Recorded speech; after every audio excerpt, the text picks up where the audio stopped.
É nóis, galera! Muito boa noite, aqui é o professor Fabrício Mosco Del Vecchio. Eu sou doutor em Educação Física pela Unicamp, atualmente docente na Universidade Federal de Pelotas, no Rio Grande do Sul, professor associado na Escola Superior de Educação Física. Hoje nosso tema é treinamento intervalado de alta intensidade. A gente vai falar o que não é HIIT e o que é HIIT. Essa aqui é uma aula beabá. Antônio Arruda, meu camarada, muito bem-vindo. É um prazer enorme ter você comigo aqui. A gente está dividindo as mesmas agruras, sofrimentos e dores que fazem parte do processo de quem quer mudar a realidade. Então, fica à vontade, você é muito bem-vindo. É um prazer enorme ter você comigo. Em tua homenagem, eu deixei os comentários abertos aqui, se quiser falar, fica super à vontade, valeu? Bom, quando a gente fala de treinamento intervalado de alta intensidade, alguns pontos importantes. O que não é o HIIT? Ou o que HIIT não é? Primeiro aspecto aqui, ó. HIIT não é novidade profissional.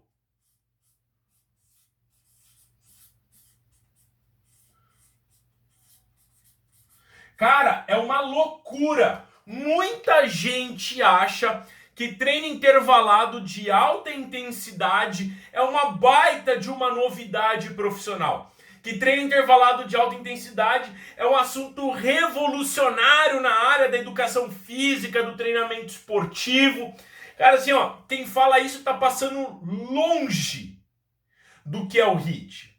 É claro que muitos profissionais precisam ter esse tipo de argumento, esse tipo de retórica para poder convencer os seus clientes, convencer os seus alunos, né, no processo de prescrição de treino. No entanto, é essencial que você saiba que o treino intervalado de alta intensidade é uma parada extremamente antiga. Tô falando de coisas com registro, né? Sem registro, aí a gente pode ficar brincando e falar, lá nos atenienses, na época que treinavam para os Jogos Olímpicos da Antiguidade, os espartanos quando treinavam, os militares lá na África, aí viaja, né, velho? Mas eu tô falando de coisas que tem registro sistematizado. Então, no século XIX, vamos ver se consigo fazer, ó, 1x, 2x dá sexo não, século XX menos 1, século XIX, né? Em 1800 e pouquinho, no final do século, da década 1840, 1860, já havia um movimento muito forte nos Estados Unidos de pedestrianismo, né, que era o estímulo às pessoas terem uma vida ativa. Né? O cara que conduziu este movimento favorável ao pedestrianismo em 1800 e pouco era chamado de Barclay, o capitão Barclay. E nas origens do pedestrianismo, o capitão Barclay indicava, inclusive tem um artigo que eu explico no meu curso HIIT Expert, em e-book, no livro de exercício intermitente, uma das estratégias que ele desenvolveu, né, estou falando de 1860, era que as pessoas fizessem uma caminhada de 1 milha, 1.600 metros aproximadamente, e esta caminhada de 1 milha fosse alternada por meia milha, 800 metros, muito rápido. E que isso fosse repetido ao longo da sessão de treino. Então a gente tinha um período forte, um período fraco. Lá em 1800 e pouquinho já acontecia isso. Aí, já no século 20, né, eu estou falando agora no século 20, 1912, a gente tem um dos primeiros registros de aplicação do treino intervalado de alta intensidade com esportistas. Por quê? Aqui, ó, no século 19... É 19? Não, é o contrário, rapaz. Que loucura. Como você não me corrige? Século 19. Esquece isso aqui. A Helena tá me assistindo aqui, eu não posso errar na frente dela. Então, no século XIX, A ideia era uma prescrição de HIIT baseada, nem sei se é assim, ao contrário, né, velho? Olha aqui que loucura, tô super confuso. É aqui, ó, agora sim, ó. Ufa, agora vai. Quando a gente fala de treino intervalado de alta intensidade, eu já me perdi na real, agora ferrou tudo. A gente tá falando no século XIX, a prescrição do HIIT é baseada... já coloquei aqui, mano, aqui, ó. A prescrição do HIIT, ela já tinha um interesse muito grande em pessoas que eram fisicamente ativas, pessoas sedentárias, não esportistas. Isso já acontecia. E aí, no século XX, a gente começa a ter registros de rotinas de treino de atletas, né, de corrida, praticando esforços intermitentes de alta intensidade. Né? Uma área muito famosa no estudo do HIIT, portanto, aplicado aos profissionais, está relacionado, né, com as prescrições de treino intervalado no atletismo.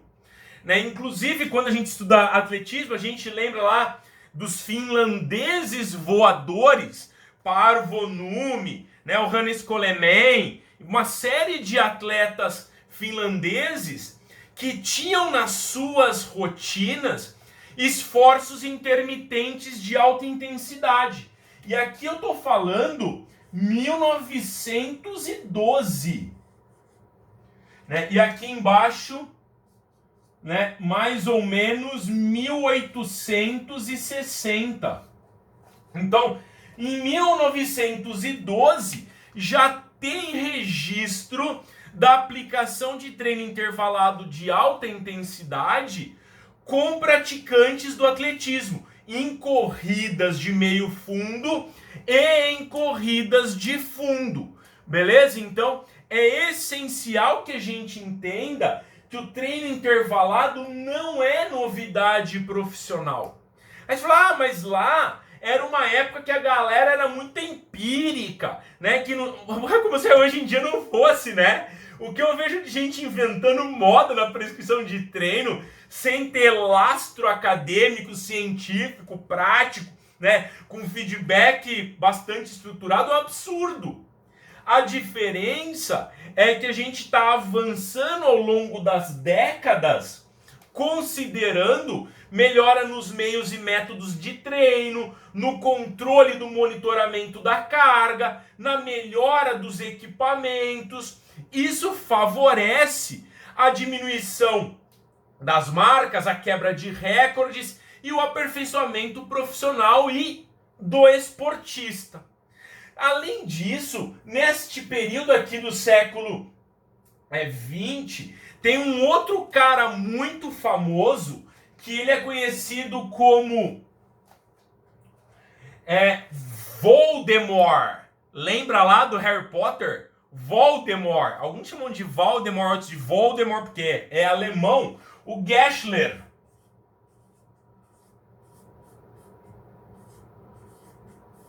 O Voldemort Gessler, ele tem a principal quantidade de contribuição, mais ou menos, em 1940 para frente. O Gessler é um cara que estudou numa universidade super famosa. Não vou nem... É porque o que acontece? Falaram aí do Emil Zatopek, né? O Emil Zatopek foi aquele cara que, nos Jogos Olímpicos de 56, ou seja, bem depois disso aqui, por isso que eu destaquei primórdio, né? O Zatopek, nos anos de 1956, ele foi campeão de uma das edições, é um tcheco, né? Um cara que, da antiga Tchecoslováquia, que numa mesma edição de Jogos Olímpicos, venceu 3 provas, 5.000 metros, 10.000 metros e a maratona. Eu vou voltar a falar do Zatopek daqui a pouquinho, né? Não falei antes, porque ele acabou que não é um dos primeiros caras, mas eu não tenho dúvida que é um dos caras mais famosos na estruturação do que a gente conhece hoje como treino intervalado de alta intensidade. Bom, então na década de 40 do milênio passado, o Geschler era um alemão que já organizava sessões de treino intervalado para os seus atletas de modo sistematizado. E, cara, tem umas informações muito legais. O Geschler, ele suporta, assim, homenagens, que 4 caras influenciaram muito a carreira dele. O primeiro cara foi um professor na universidade. Foi o cara que ensinou treino intervalado, método de treino, teoria do treinamento esportivo, na Universidade de Leipzig, lá na Alemanha. Que, cara, se tu é da educação física e nunca ouviu falar sobre a Universidade de Leipzig, tu não é da educação física, saca? É um dos grandes nomes do meio acadêmico profissional da educação física. É igual o cara que nunca ouviu falar da Escola Estatal de Cultura Física da Rússia. Né? Então a Universidade de Leipzig teve um professor lá que teve uma grande influência no Geschler. O Geschler tem uma outra influência super importante, que é um técnico de atletismo. Porque esse cara, o técnico de atletismo, mostrava para o Geschler como a gente deveria se relacionar com os esportistas. Como a gente deveria acolher as ideias, incorporar no processo de treino. Né? Um outro cara extremamente influente, né, na estrutura da atuação profissional do Geschler, né, era um atleta. Era um corredor. Né? Esse técnico aqui do atletismo, ele também trabalhava com outras modalidades de endurance, e esse atleta aqui é um cara da natação extremamente bem condicionado, que o Geschler começou a desenvolver os seus sistemas de treino. Mas eu estou falando tudo isso para dizer que, ao longo do processo, o Geschler também indica um cara super famoso, que é um médico. E por que eu estou dizendo isso? Porque durante as prescrições do treino intervalado de alta intensidade, o Geschler tinha suporte de um médico cardiologista, o Heindel.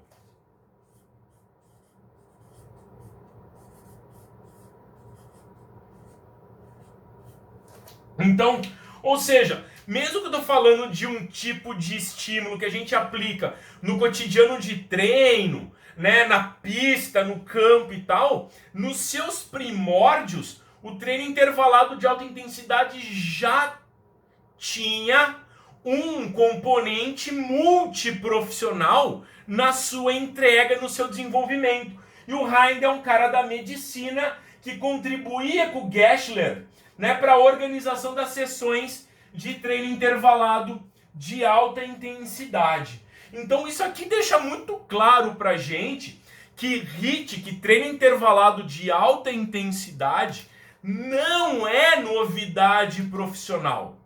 Não é. Não é porque as pessoas não sabem como prescrever que o troço é novo. São coisas distintas. Muita gente fala, eu não sei prescrever HIIT porque é uma parada meio nova, tá começando agora. Aqui, brother, não tem nada disso. Não é porque tu não sabe que o troço é novo. É igual o papo de pirâmide do Egito, né, velho? Você olha uma galera e fala, isso aqui é tão impossível que foi ET que fez. Rapaz, não é porque tu não sabe como que é feito que não é possível de um humano fazer. Né? Às custas de muito sangue, suor e alma, né? Um monte de gente morreu lá fazendo. Então, esse é o primeiro componente aqui. HIIT não é novidade profissional. Tem um outro componente super legal, que o HIIT não é assunto científico novo.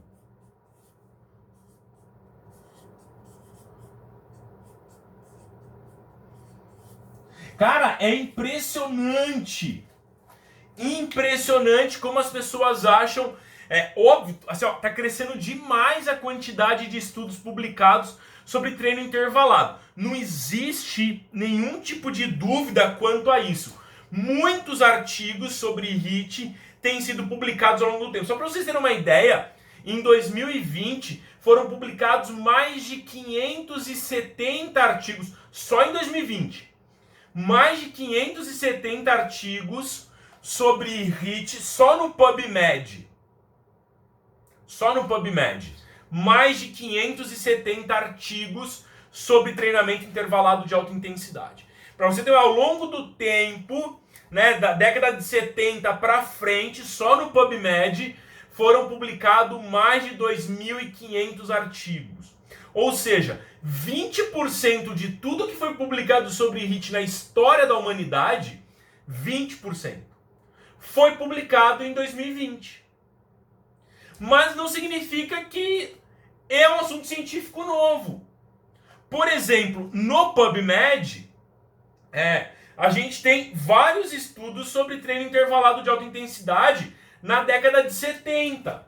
Então, lá em 1978, a gente tem o primeiro artigo publicado que está indexado no PubMed sobre treino intervalado de alta intensidade. O registro, se você for ler os livros de treino intervalado, os artigos que contam a história do HIIT, você vai ver que o primeiro artigo que traz o nome treinamento intervalado é de 1969. 68, eu acho. Que é um artigo do Heindel, em alemão, numa revista suíça. Eu não consegui ainda o acesso a esse artigo, né? Inclusive, estou pensando em ir para a Europa, enfim, daqui a um tempo. E uma das minhas metas é conseguir ir atrás desse artigo do Heindel no final da década de 60 do milênio passado.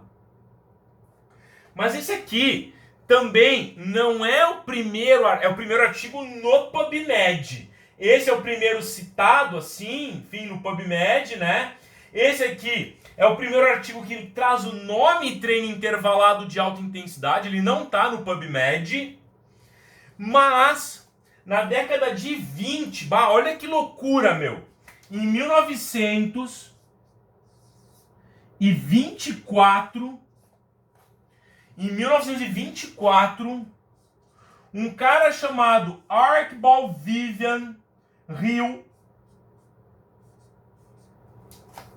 lembra do Hill? Archibald Hill, prêmio Nobel de Medicina, é o cara que sistematizou o consumo de oxigênio, o VO2 máximo, um cara da química, da fisiologia absurdo, publicou um artigo que estudava a dinâmica metabólica, né, o metabolismo no esforço intermitente.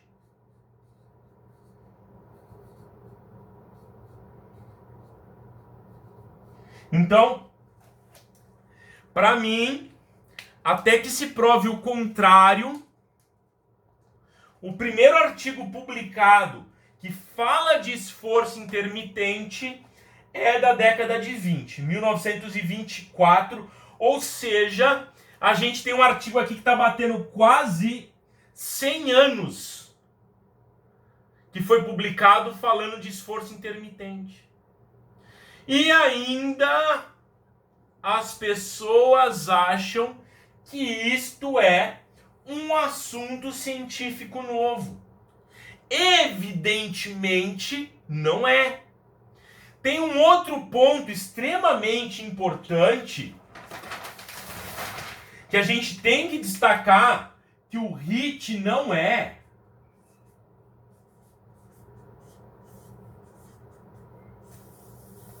E aí é um horror assim na nossa área, que muita gente acha que o HIIT é treino curto. Quem já ouviu falar?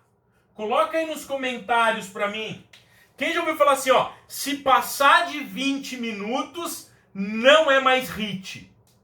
Coloca aí um comentário assim, ó, se você já ouviu alguém falar, se passar de 20, 25 minutos, não é mais HIIT. Alguém já ouviu falar esse tipo de argumento? Muita gente acha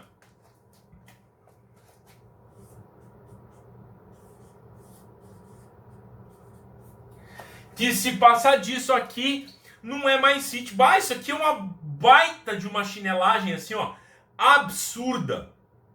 Tá? E eu vou explicar por que é uma chinelagem absurda, tá? Por exemplo, o Emil Zatopek,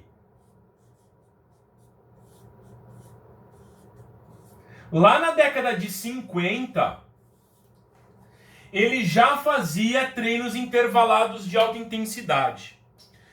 Dentre os relatos de treino intervalado de alta intensidade do Emil Zatopek, existem relatos que o cara fazia de 40 a 100 sprints de 400 metros por 200 metros. Sendo esses 400 na VVO2 e esses 200 aqui de recuperação ativa. Meus queridos e minhas queridas, se você acha que 40 sprints de 800 metros é um treino curto, tem que dar um tiro na cabeça, né? Porque não faz o menor sentido. Então, a gente tem aqui evidências de que o HIIT não é sinônimo de treino curto. Pelo contrário, quem aqui já ouviu este nome aqui, ó? Opa, errei. Não, tá certo. Quem já ouviu esse nome aqui? Mete aí. Esse cara aqui, Pirolo Ostrand. Nunca mais fala em Astrand, hein? Não é Astrand, é Ostrand.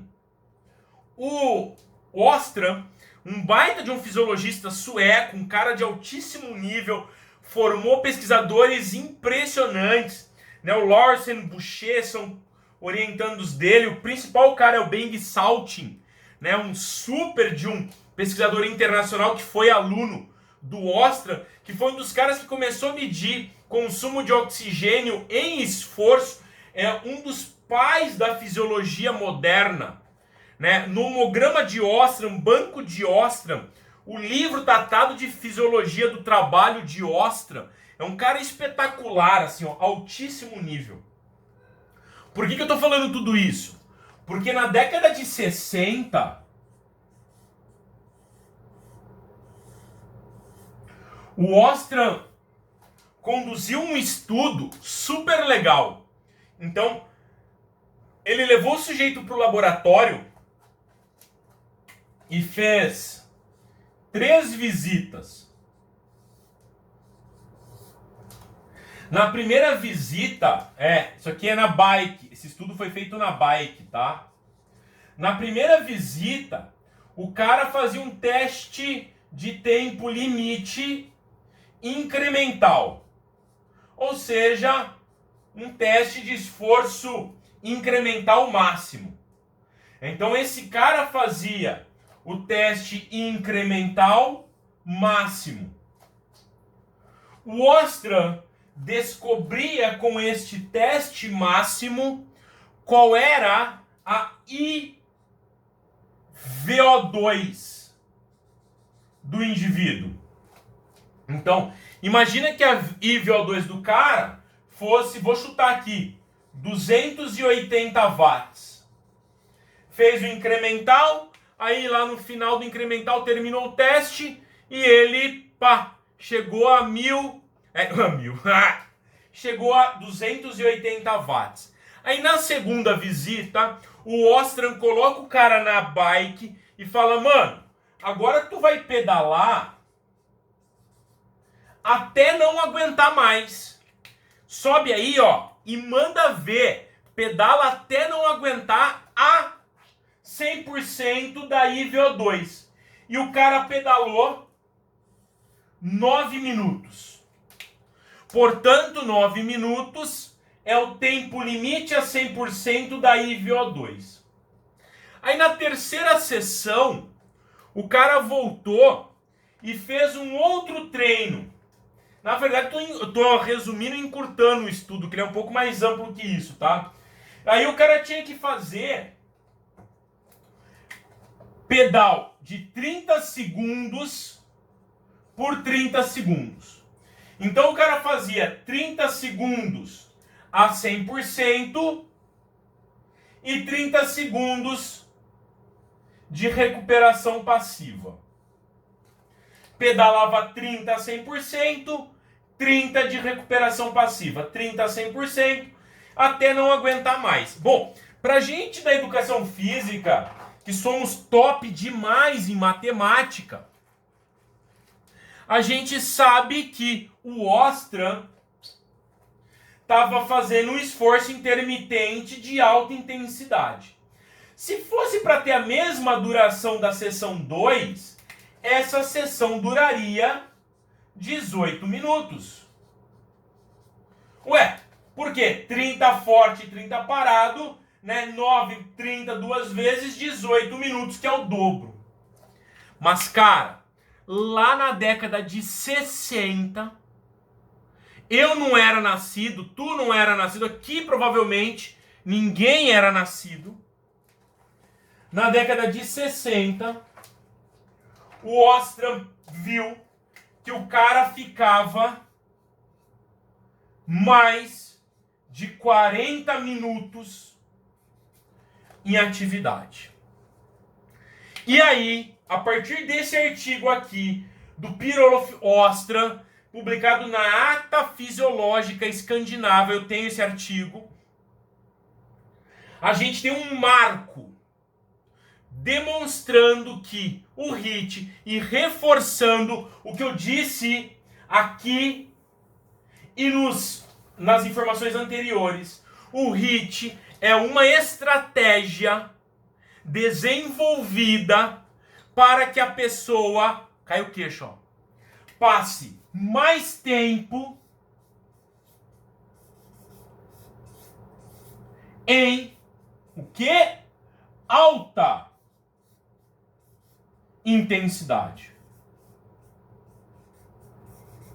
Portanto, HIIT não é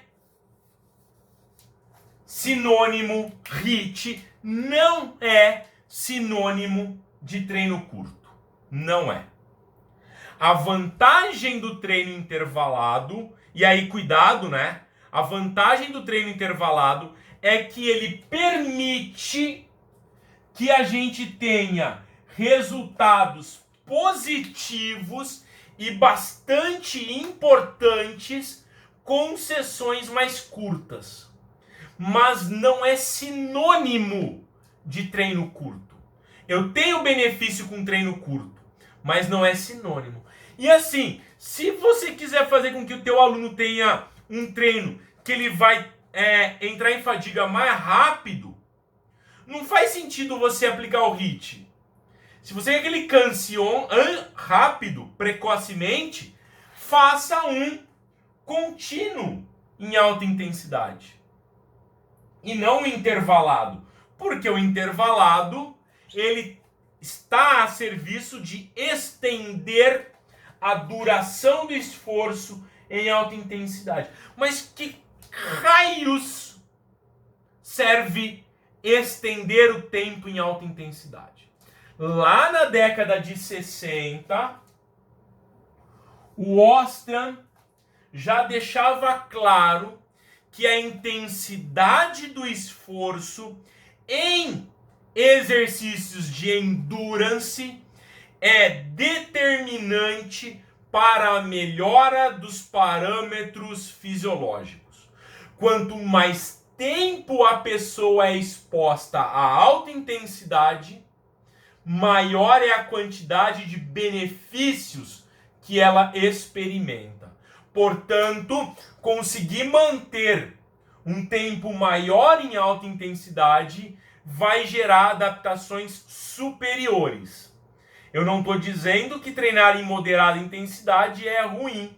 O que eu estou falando é que intensidades mais altas geram benefícios superiores. Beleza? Então, treino intervalado não é sinônimo de treino curto. Não é. Um quarto ponto importante. Quarto ponto importante. HIIT não é um troço que a gente queima, um queimador de 1000 calorias. Tem gente que acha que fazer treino intervalado de alta intensidade vai gerar um gasto calórico absurdo. Que as pessoas vão gastar muitas calorias fazendo sessões de treino intervalado. Isso é muito explicado por uma teoria que a gente estuda na biologia evolutiva, que é percepção de gasto e percepção de ingesta calórica. O que a gente tem observado na biologia evolutiva? Que o ser humano, quando treina, a percepção de gasto calórico é muito alta. E quando ele vai se alimentar, a percepção de ingesta calórica é baixa. Então a gente acha que gasta muita caloria quando está treinando e acha que ingere pouca caloria quando está se alimentando. Sacou? Existe um descompasso entre percepção de gasto e percepção de ingesta calórica. O HIIT não é um queimador de muitas calorias. Em geral, na maior parte das vezes, sessões de treino intervalado de 30 a 40 minutos vão gastar próximo a 350 até perto de 450 quilocalorias. Sendo, obviamente, otimista. Para você ter ideia, um brownie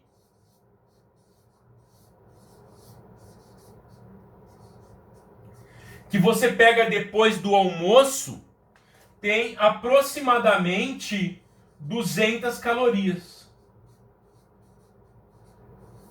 Então, treino intervalado de alta intensidade não gasta normalmente muitas calorias. Mas Fabrício, dá para eu gastar muita caloria fazendo um HIIT? Eu consigo gastar 1000 calorias fazendo HIIT? Consegue. Para você gastar 1000 calorias fazendo HIIT, em 1 hora, você precisa passar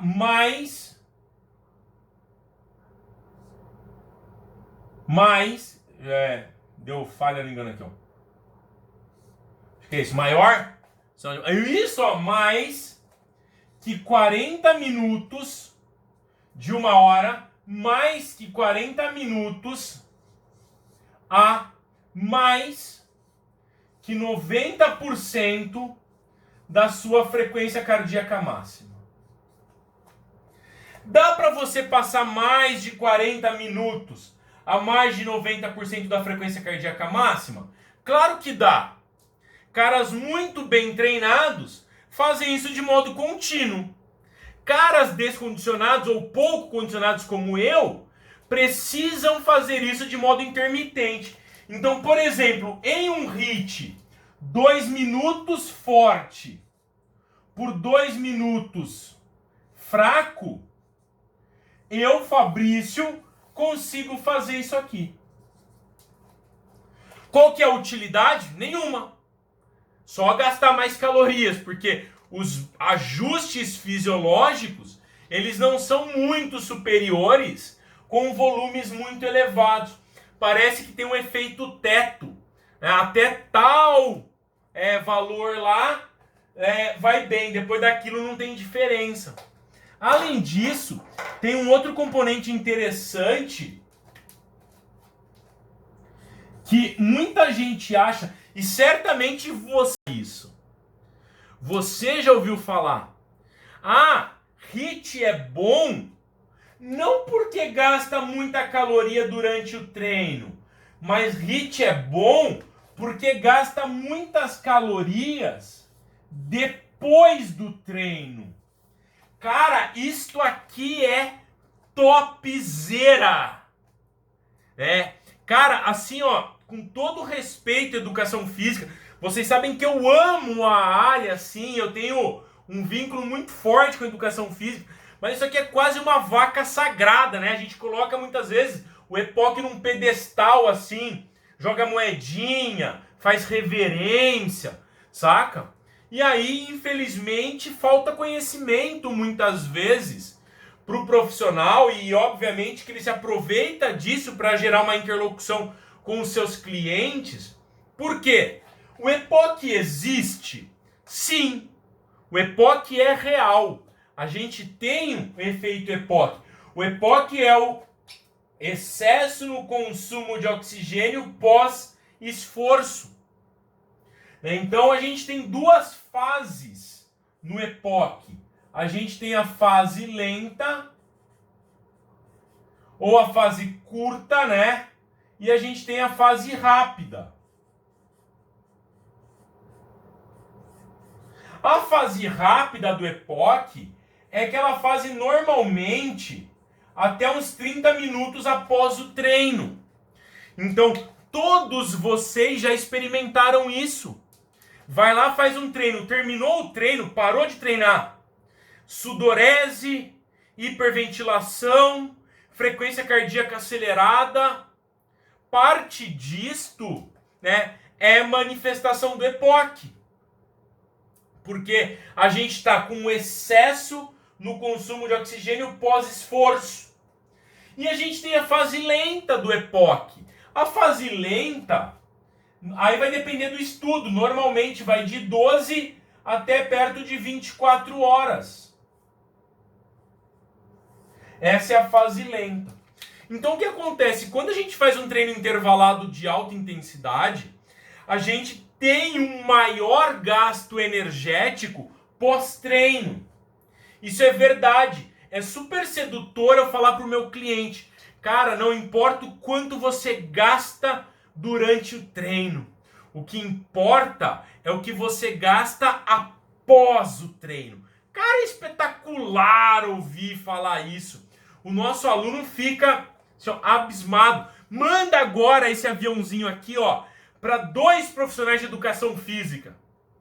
Manda para 2, porque o que eu vou falar agora, o profissional de educação física precisa saber. É essencial, tá? O profissional de educação física precisa saber disso. Então, o que acontece? Quando a gente faz um treino, e treinos de alta intensidade, independente de qual seja esse treino, ele vai aumentar o consumo de oxigênio pós-esforço, de modo transitório. Este aumento do consumo de oxigênio pós-esforço é chamado de EPOC. Ele tem uma fase rápida e uma fase lenta. A fase rápida, ela dura 30 minutos, até 1 hora tem estudo que considera a fase rápida. A fase lenta, 12 horas, 24 horas após o treino. É importante saber, tudo que eu estou dizendo aqui está dentro de um treinamento que chama HIIT Expert. Eu não tenho a menor dúvida, é o maior e o melhor treinamento que você vai fazer online sobre exercício intermitente e prescrição de treinamento intervalado de alta intensidade. Né? São mais de 20 horas de aulas, um monte de ferramenta, mentoria, curso para grupos especiais, lutadores, atleta de esporte coletivo. É um regaço de conteúdo. Isso é um absurdo. Um monte de planilha, pacote de treino pré-pronto, né? Tem um monte de coisas dentro do treinamento HIIT Expert. Isso aqui é nada, assim, ó, é a unha cortada, jogada fora lá, dentro do nosso treinamento. Cara, tem ideia, o que é o EPOC? Quantas calorias? Se tu quer entrar no HIIT Expert, clica agora no meu link fixado aqui, ou no link da minha bio, que tu vai entrar direto no nosso grupo do WhatsApp. Beleza? Eu vou te passar todas as informações lá no nosso grupo do WhatsApp na quarta-feira, né? Até lá a gente vai trocando uma ideia, eu vou colocando uns brindes para vocês, enfim, tirando as dúvidas. Na quarta-feira eu explico como que vai funcionar exatamente, né? E vai ser muito da hora. Então, o que acontece? O EPOC, né, tem duas fases, rápida e lenta. Cara, pega essa, ó. Um EPOC de 24 horas, ou seja, em relação a não fazer nada, tá? Ficar em casa assistindo Netflix. Se você for na academia e treinar, descer a porrada no treino, suar, cansar, saca? Nas 24 horas, no período de 24 horas, após o treino, o teu EPOC é de aproximadamente 100 calorias. É isso, ó. O EPOC existe, é real, mas a magnitude de um EPOC na fase rápida mais lenta de 24 horas é de 100 calorias.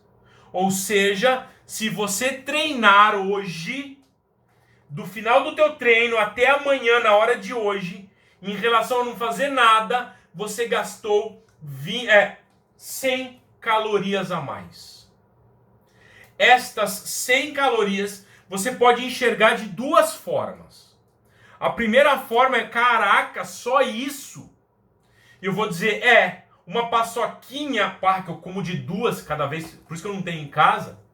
Uma paçoquinha tem 70 calorias. Eu nem tenho aqui um sonho de valsa. Um sonho de valsa tem 110 calorias. Olha só. 5 tabletinhos desse, de 5 gramas, 5 tabletinhos de 5 gramas disso aqui. Eu vou até pegar o tablete para você ver, velho. Que absurdo. Aqui, ó. Isso aqui, ó. 5 tabletinhos desse, de 5 gramas, tem, tá aqui, ó, 140 calorias. 140 calorias. 5 trocinhos desses. Ou seja, 2 trocinhos desse tem 70 calorias praticamente. Que é o EPOC do teu treino todo. 2 bagacinhos desse é o que tu pode comer se meter um treino pesado. Ou seja, essa é a primeira forma de enxergar o HIIT e a relação dele com o EPOC. A outra forma de enxergar é, bom, Fabrício, eu treinei 4 dias por semana. Eu tenho, portanto, o EPOC somado de 400 calorias. Não saí nada da dieta. Cara, uma semana 400, 800, um mês 1.600 calorias. 2 meses, 3.200 calorias.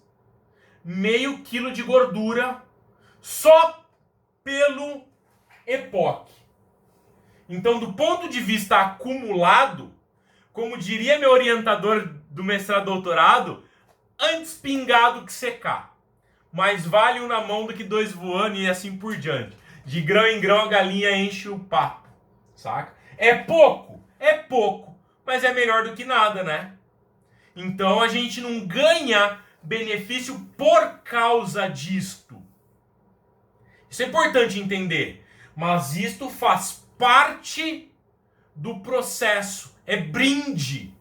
Beleza? Então eu falei 5 aspectos que o HIIT não é. Então o que é o HIIT de fato? Pá, meu, tu precisa meter um print dessa tela aqui, cara. O teu aluno vai ficar louco. Dá um print aqui nessa tela e fala assim, ó. Não adianta querer treinar para poder comer. Porque não existe associação disso e vai se perder nessa conta. Mete um print nessa tela aqui, posta no teu stories e me marca lá que eu vou repostar e dar risada junto contigo ainda.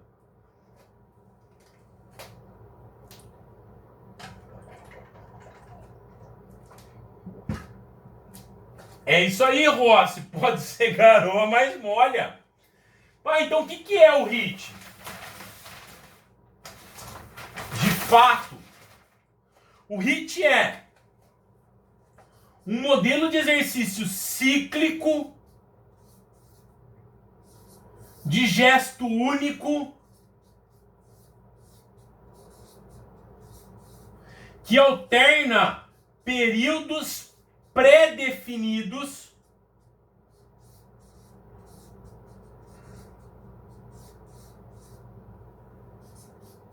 de esforço e de recuperação